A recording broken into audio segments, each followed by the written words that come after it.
শ্রীলঙ্কার বিপক্ষে দ্বিতীয় ওয়ানডের একাদশ থেকে বাদ পড়েন বাংলাদেশের উইকেটরক্ষক ব্যাটার লিটন কুমার দাস। তার জায়গায় নেওয়া হয় শামীম হোসেন পাটোয়ারিকে। মূল দায়িত্বটা ব্যাট হাতে হলেও গতকাল তিনি বল হাতেও মুন্সিয়ানা দেখিয়েছেন। 9 ওভার বল করে 1 মেডেন এবং 22 রান দিয়ে নিয়েছে 1 উইকেট।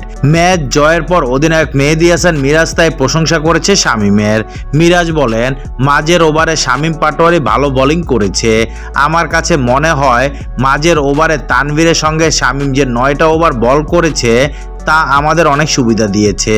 শামীম অনেক দিন পর দলে এসেছে এবং যেভাবে ব্যাটিং বোলিং করেছে সেটা আমার কাছে মনে হয় অবিশ্বাস্য। দলের টার্নিং পয়েন্ট নিয়ে মিরাজ বলেন, আমার কাছে মনে হয় প্রত্যেকটা মুহূর্তই আমাদের জন্য টার্নিং পয়েন্ট ছিল। একই সময় উইকেটগুলো আমাদের দরকার ছিল।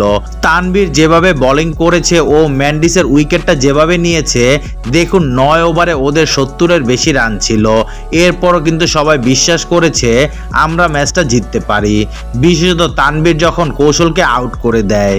বোলিং নৈপুণ্যে জিতলেও ব্যাটিং নিয়ে আক্ষেপ রয়ে গেছে মিরাজের। সত্যি কথা বলতে সব মিলিয়ে খুব ভালো ক্রিকেট খেলেছি। আরও কিছু জায়গায় ভালো করতে পারতাম, তাহলে আরও ভালো হতো। বিশেষ করে আমরা 50 ওভার ব্যাটিং করতে পারিনি। অবশ্যই আমাদের 50 ওভার ব্যাটিং করা উচিত ছিল, তবে সত্যি বলতে আমাদের শুরুটা ভালো ছিল, বিশেষ করে ইমন যেভাবে ব্যাটিং করেছে।